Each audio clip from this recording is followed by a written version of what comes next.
जय हिंद सभी को। कैसे हो आप सभी लोग? उम्मीद करता हूँ कि सारे लोग अच्छे होंगे, स्वस्थ होंगे। दोस्त, आज की इस क्लास में हम लोग हिस्ट्री के वैदिक सभ्यता को ख़त्म करने वाले हैं, वैदिक सभ्यता को जानने वाले हैं। और आज हमारी हिस्ट्री की तीसरी क्लास है। पहली क्लास में हम लोग पाषाण काल के बारे में जाने, दूसरे में सिंधु घाटी सभ्यता, और तीसरे आज जो तीसरा क्लास है इसमें वैदिक सभ्यता को समाप्त करने वाले हैं। ठीक है, तो जैसा कि वो दोनों क्लास का मैंने प्लेलिस्ट में डाल दिया है, अपडेट कर दिया है। आपके जब प्लेलिस्ट में इसी चैनल पर जाओगे तो प्लेलिस्ट में वो शो करेगा दोनों। और पॉलिटी का भी क्लास चल रहा है, तो पॉलिटी का इसी पर चल रहा है, और इसी चैनल पर पॉलिटी का भी एक प्लेलिस्ट बन चुका है और हिस्ट्री का भी। ठीक है, तो पॉलिटी का तो काफ़ी 6-7 क्लास हो चुका है, तो आप सभी देख सकते हो उसमें जाकर। तो आज हमारी जो तीसरी क्लास है वैदिक सभ्यता है, और इसे आज हम लोग पढ़ेंगे और आज के इस वीडियो में इसे ख़त्म करेंगे। ठीक है, तो चलते हैं पहला क्वेश्चन पर। पहला क्वेश्चन है कि पूर्व वैदिक या ऋग वैदिक संस्कृति काल का किसे माना जाता है? पूर्व वैदिक या ऋग वैदिक सांस्कृतिक काल किसे माना जाता है? इसका जो करेक्ट आंसर हो जाएगा वो हो जाएगा 1500 ईसा पूर्व से 1000 ईसा पूर्व। ए 1500 ईसा पूर्व से 1000 ईसा पूर्व। वैदिक काल को दो भागों में बांटा गया है। एक ऋग वैदिक काल आपके हो गए, जिसमें ऋग्वेद की रचना हुई है, और दूसरा उत्तर वैदिक काल जो 1000 से 600 ईसा पूर्व है। ऋग वैदिक काल आपके 500 से 1000, और उत्तर वैदिक काल 1000 से 600 है ईसा पूर्व। ऋग वैदिक में हम लोग ऋग्वेद की रचना को जानते हैं। ठीक है, तो वैदिक काल को कितने भागों में बांटा गया? दो भागों में, एक ऋग वैदिक काल और दूसरी उत्तर वैदिक काल। ठीक है, तो इसमें पूछ रहा है कि ऋग वैदिक काल संस्कृति का काल किसे माना जाता है? तो ये 1500 ईसा पूर्व से 1000 ईसा पूर्व माना जाता है। ठीक है, तो आगे देखते हैं।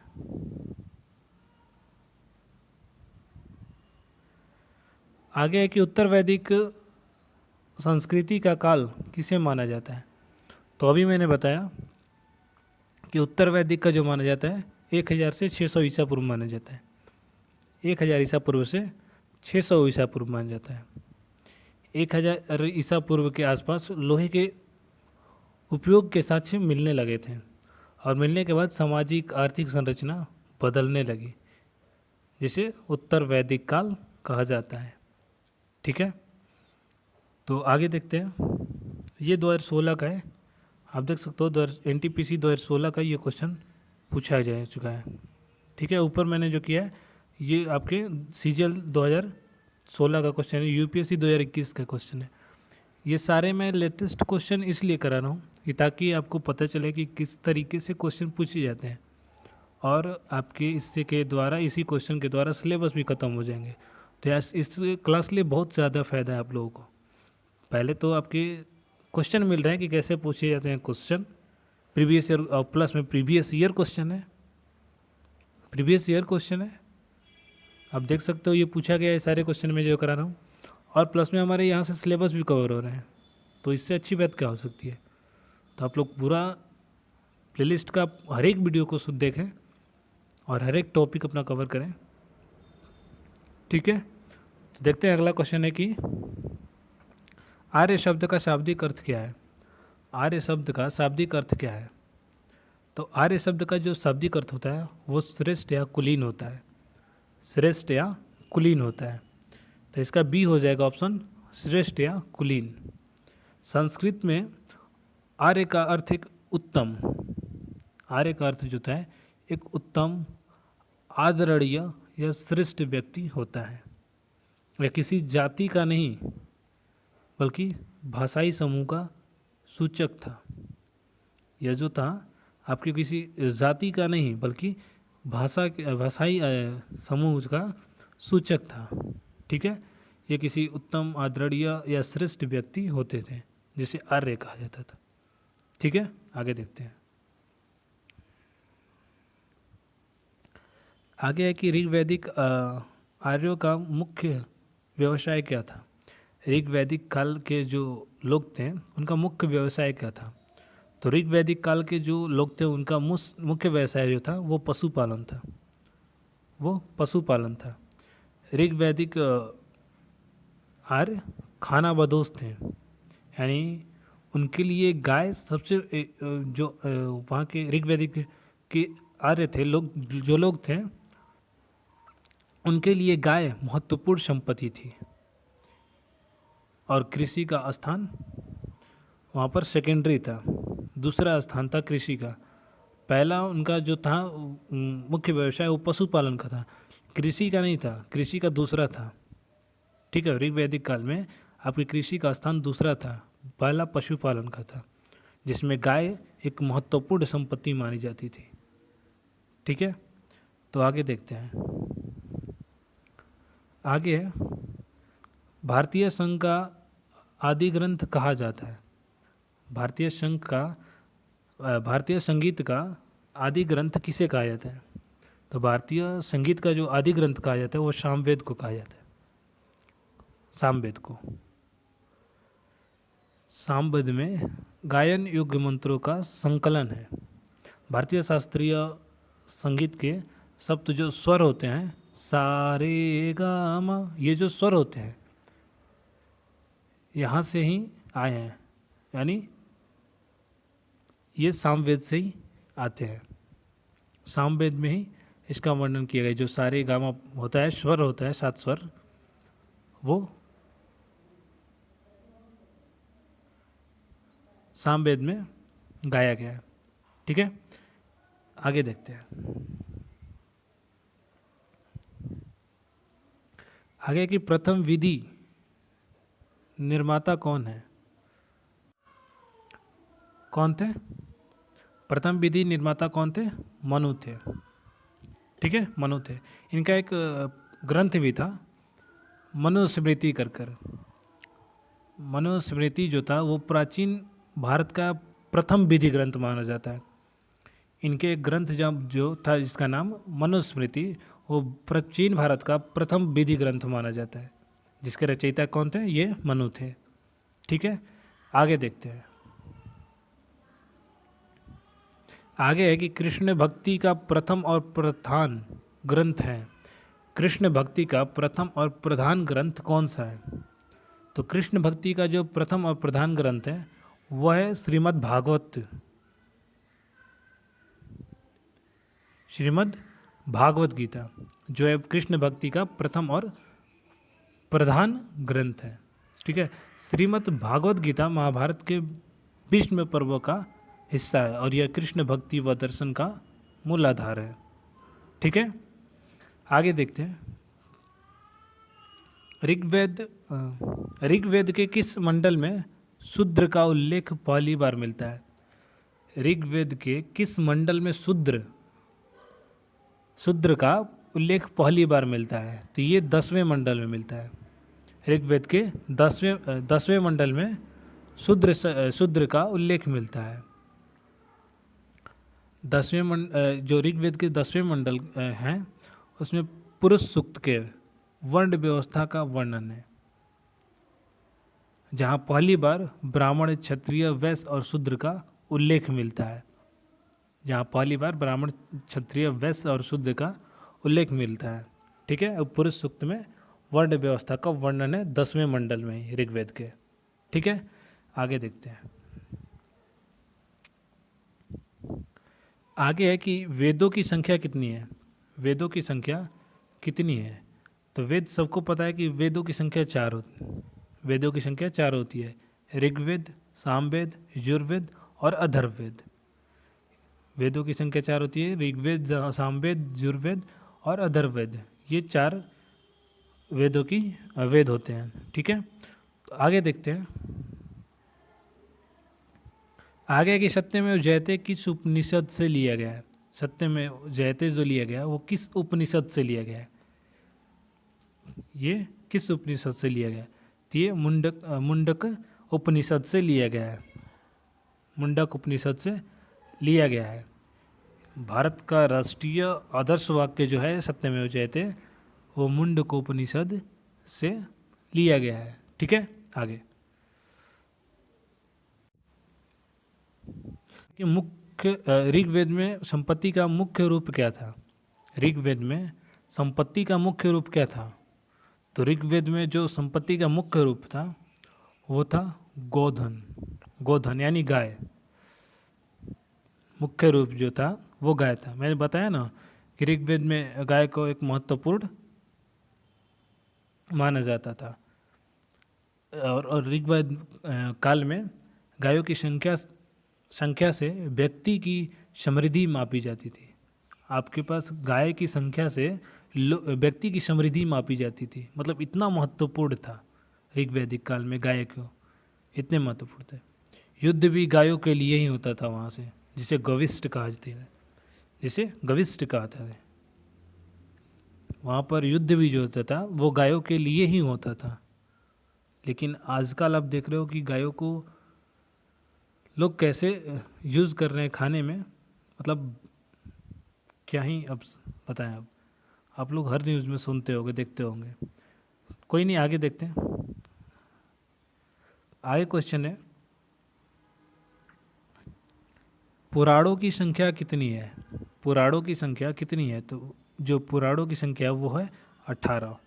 पुराणों की संख्या, कुल पुराणों की संख्या, जिसे मत्स्य पुराण है वो सबसे प्राचीन माना जाता है। मत्स्य पुराण को, तो मत्स्य पुराण को सबसे प्राचीन माना जाता है। तो पुराणों की कुल संख्या जो है 18 है।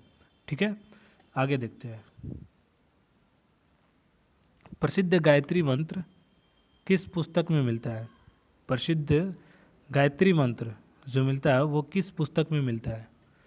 तो प्रसिद्ध जो गायत्री मंत्र मिलता है वो ऋग्वेद में मिलता है। वो मिलता है आपके ऋग्वेद में। प्रसिद्ध गायत्री मंत्र किस पुस्तक में मिलता है? ऋग्वेद में। गायत्री मंत्र ऋग्वेद के कौन से मंडल में मिलता है? तो तीसरे मंडल में मिलता है, जिसकी रचना विश्वामित्र ने की थी। और यह सूर्य देवता को समर्पित था।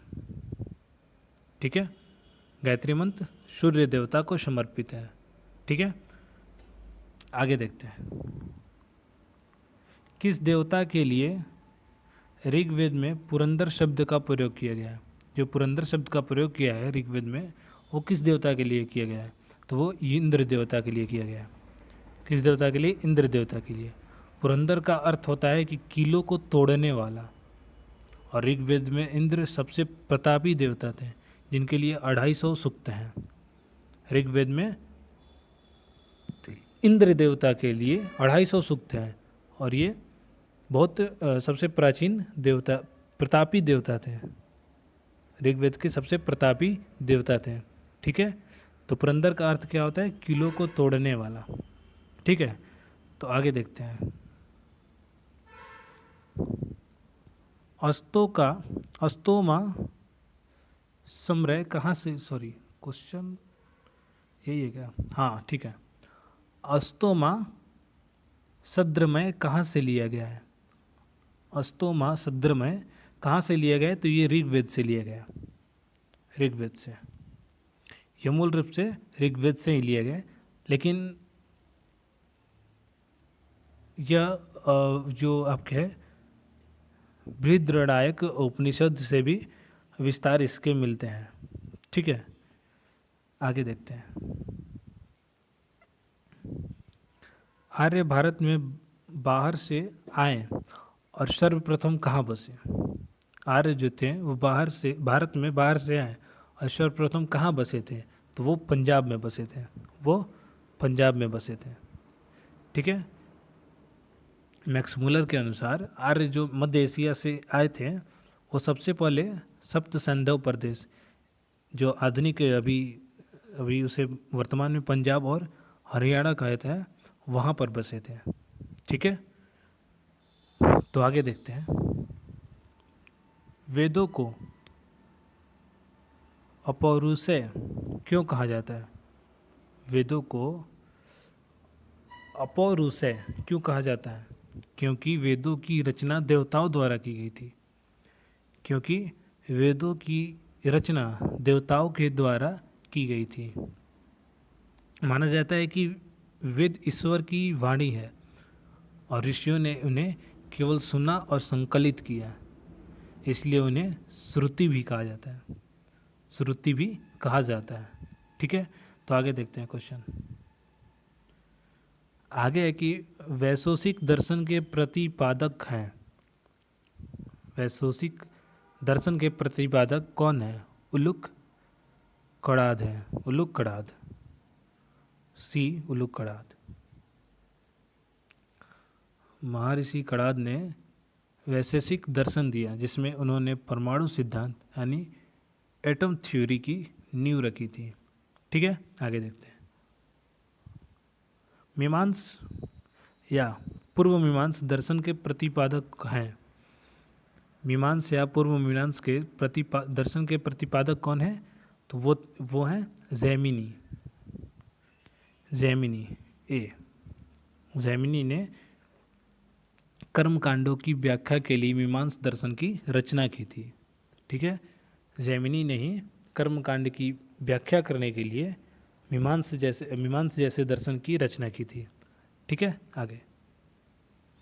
ऋग्वेद का कौन सा मंडल पूर्णतः सोम को समर्पित है? ऋग्वेद का कौन सा मंडल पूर्णतः सोम को समर्पित है? 9वें मंडल।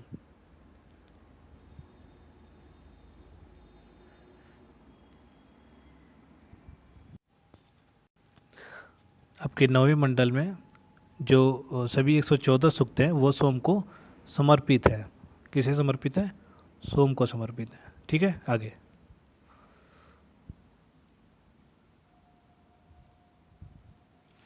आगे की प्रसिद्ध 10 राजाओं का युद्ध किस नदी के तट पर लड़ा गया?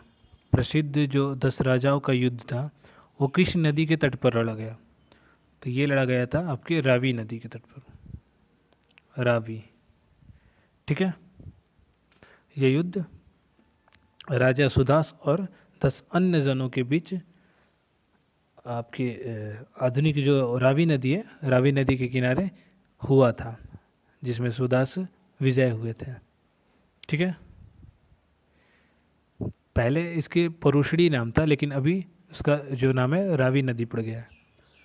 पहले परुषड़ी नदी था, जो आधुनिक नाम इसका रावी पड़ गया। ठीक है, तो आगे देखते हैं। तो परुषड़ी भी आप लोगों को याद करना होगा, पूछ देता है आपके कभी कभी, परुषड़ी नाम दे देता है। आगे देखते हैं। धर्मशास्त्रों में भू राजस्व की दर क्या है? दर क्या थी? धर्मशास्त्रों में भू राजस्व की दर क्या थी? 1/6, मतलब 1/6 हिस्सा था। प्राचीन भारतीय ग्रंथ के अनुसार राजा को उपज का 6ठा हिस्सा के रूप में लेने का अधिकार था। ठीक है, यानी 1/6 हिस्सा लेने का अधिकार था। आगे देखते हैं। नचिकेता और यम का संवाद किस उपनिषद में मिलता है? नचिकेता और यम का संवाद किस उपनिषद में मिलता है? तो नचिकेता और यम का जो संवाद है वो कठोपनिषद में मिलता है। कठोपनिषद में मिलता है। कठोपनिषद में यमराज और बालक नचिकेता के बीच मृत्यु और आत्मा के रहस्य का संवाद मिला है, दर्ज हुआ है। ठीक है, आगे।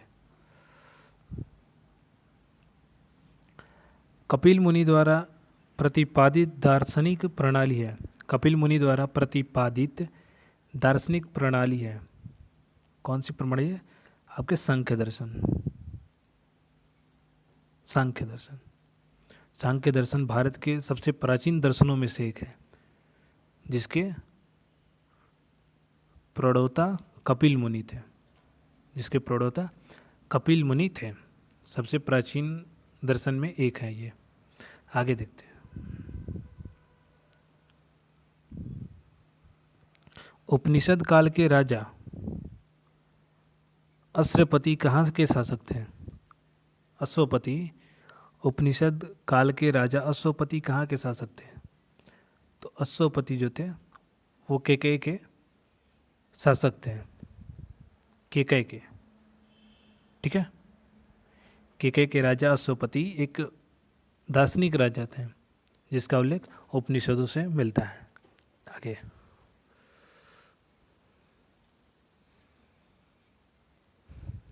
लौह धातु के प्रचलन के प्राचीनतम प्रमाण कहाँ से मिलते हैं? भारत के किसी स्थल की खुदाई से लौह धातु के प्रचलन के प्राचीनतम प्रमाण कहाँ से मिलते हैं? तो ये मिलते हैं आपके अतरंजी खेड़ा से। अतरंजी खेड़ा से उत्तर प्रदेश के एटा जिले में स्थित ये अतरंजी खेड़ा है, जो लगभग 1000 ईसा पूर्व के लोहे के साक्ष्य मिले थे यहाँ से, जो उत्तर वैदिक काल की शुरुआती का संकेत देता है, जो उत्तर आपके वैदिक काल की शुरुआती का संकेत देता है। ठीक है, आगे,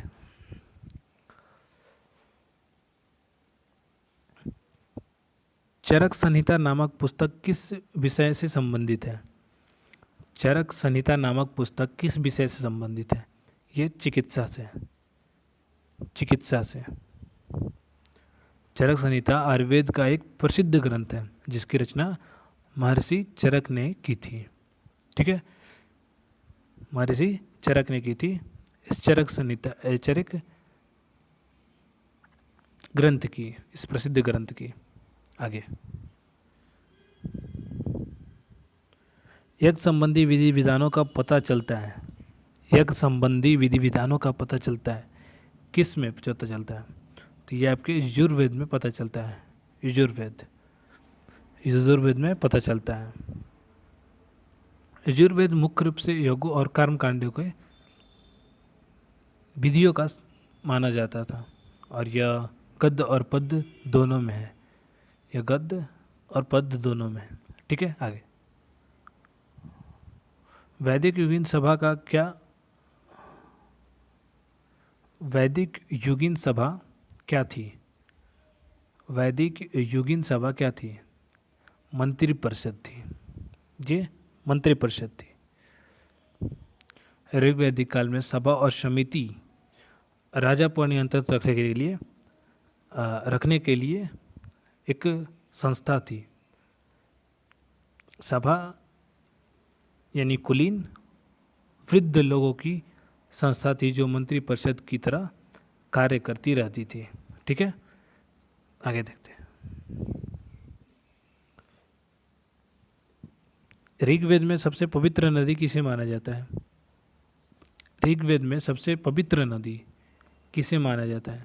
तो सबसे पवित्र सरस्वती को माना जाता है ऋग्वेद में। ऋग्वेद में सरस्वती को नादी तमा भी कहा जाता है, यानी नदियों में उत्तम। नदी तमा यानी कि नदियों में उत्तम कहा जाता है। लेकिन सबसे अधिक बार उल्लेख जो मिलता है वो सिंधु नदी का मिलता है ऋग्वेद में। ठीक है, लेकिन पवित्र नदी किसे कहा जाता है? सरस्वती का। आगे, अथर्ववेद का अर्थ है। अथर्ववेद का क्या अर्थ है? इसका पवित्र जादू अर्थ है। अथर्ववेद में तंत्र मंत्र जादू टोना से संबंधित एक जानकारी दी गई है। इसमें जो जानकारी दी गई है अथर्ववेद में तंत्र मंत्र और जादू टोना से और औषधियों से संबंधित है। तो ये इसका करेक्ट आंसर हो जाएगा बी, ए, पवित्र जादू। आगे, प्राचीनतम व्याकरण अष्टाध्यायी के रचनाकार कौन है? प्राचीनतम व्याकरण अष्टाध्यायी जो है, अष्टाध्यायी के रचनाकार कौन है? तो है पाणिनि। पाणिनि है। ठीक है, पाणिनि। पाणिनि द्वारा रचित यह अष्टाध्यायी सांस्कृतिक व्याकरण का सबसे महत्वपूर्ण और प्राचीन ग्रंथ था। यह सबसे महत्वपूर्ण और प्राचीन ग्रंथ था। ठीक है, आगे है भी, मतलब था क्या? निम्न में से कौन सी स्मृति प्राचीनतम है? निम्न में से कौन सी स्मृति प्राचीनतम है? तो ये मनु स्मृति ही सबसे प्राचीनतम है। मैंने बताया जिसके इसके रचयिता थे मनु थे। ठीक है, मनु। ये लगभग 200 ईसा पूर्व से 200 ईस्वी तक सबसे पुराना स्मृति माना जाता है। ठीक है, आगे। आदि काव्य की संख्या किसे दी गई है, दी जाती है? आदि काव्य की संज्ञा किसे दी जाती है? रामायण को।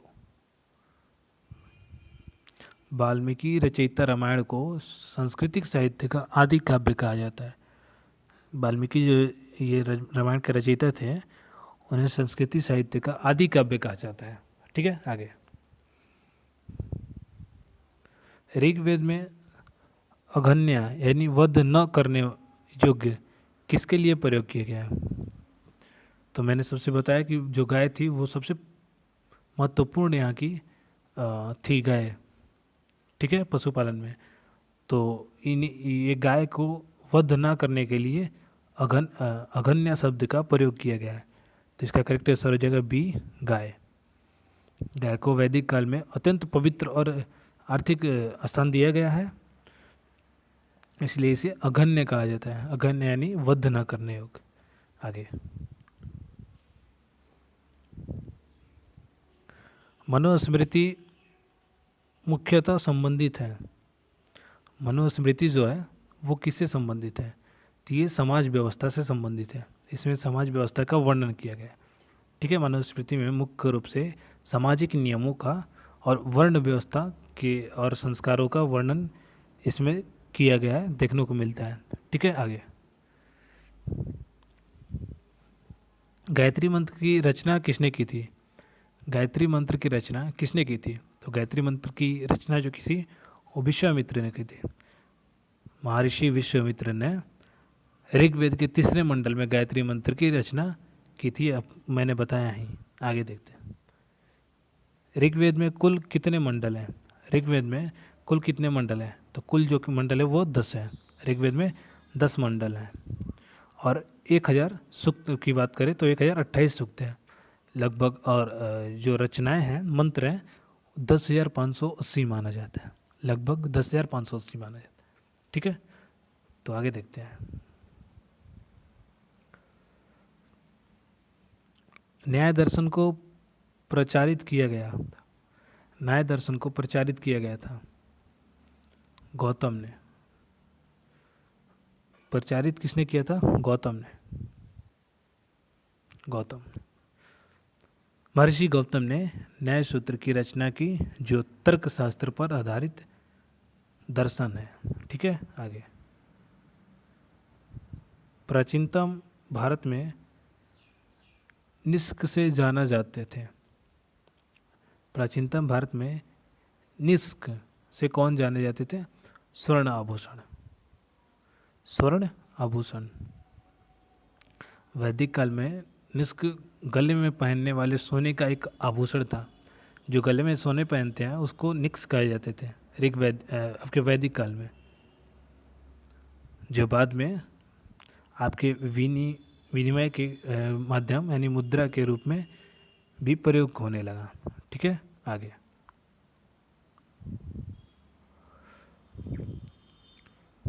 योग दर्शन के प्रतिपादक हैं। योग दर्शन के प्रतिपादक कौन है? तो पतंजलि जो है योग दर्शन के प्रतिपादक हैं। महर्षि पतंजलि ने योग सूत्र के माध्यम से योग दर्शन की आपकी नींव रखी थी। ठीक है, आगे। उपनिषद पुस्तक आधारित है। उपनिषद पुस्तक आधारित है दर्शन पर। ठीक है, दर्शन। उपनिषद का अर्थ है कि गुरु के समीप बैठना, और यह ग्रंथ आध्यात्मिक ज्ञान और दर्शन पर आधारित है। ठीक है, आध्यात्मिक ज्ञान और दर्शन पर आधारित है। उपनिषद का अर्थ पूछ देता है किसी एग्जाम में कि उपनिषद का अर्थ क्या है, तो इसका अर्थ होता है गुरु के समीप बैठना। ठीक है, आगे देखते हैं।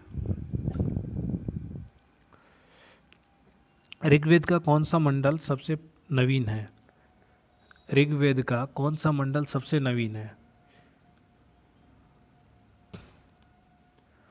तो वो सो है पहला और 10वां।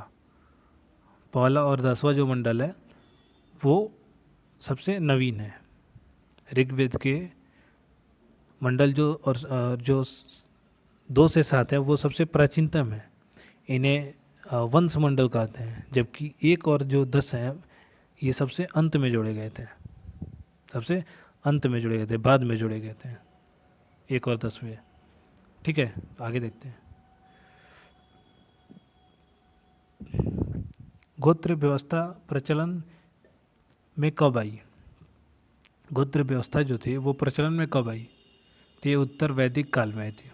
उत्तर वैदिक काल में ही, उत्तर वैदिक काल में गोत्र प्रथा स्थापित हुई, जिसका अर्थ है वह स्थान जहाँ पूरे कुल का गोधन रखा जाता है। पूरे कुल का गोधन रखा जाता है। आगे,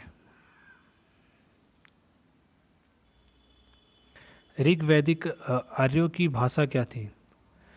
ऋग्वैदिक आर्यों की भाषा क्या थी? तो इसकी भाषा थी संस्कृत। ऋग्वैदिक आर्यों की भाषा क्या थी? संस्कृत। आर्यों की मुख्य भाषा जो थी वो संस्कृत थी, जो आपके भारोपीय भाषा परिवारों का हिस्सा था। भारोपीय भाषा परिवारों का हिस्सा है। ठीक है, आगे,